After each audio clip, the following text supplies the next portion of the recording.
Şairin alemin dinsiz körpeni var o. Şairin alemin dinsiz körpeni birinci kəlməsi yanadılar. Ben şehirler sükenlerden ben sedası yanadılar.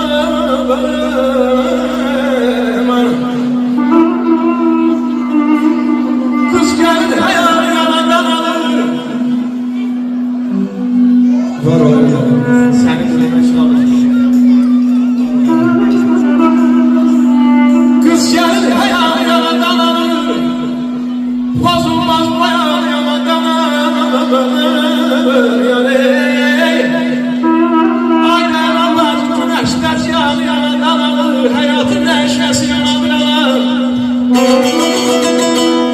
Çok sağ ol.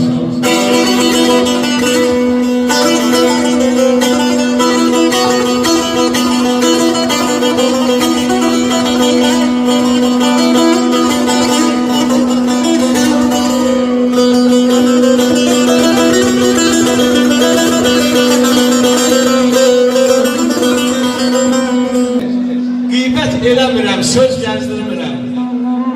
Allahın yolunda düz adamıyam. Xəbisli, əyrilik gəlmir əlindən, saflıq dünyasının tuz adamıyam. Tanrıdır cismimin əzəl xarratı, bəllidir əslimin, nəslimin zatı. Dədəmiz Qorqudun əsl evladı, qofuz adamıyam, saz adamıyam. Halal ruzusu ilə döynənlərin, ürəyi haqq ilə döynənlərin, insan tək ucalıb sevilənlərin, ürəyi haqq ilə döynənlərin yaxın adamıyam, öz adamıyam.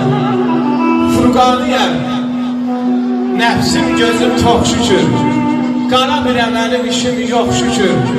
Əmi, şükür bu günümə şükür, çox şükür. Tanrım qismət edir, əmi oğlu söz adamıyam.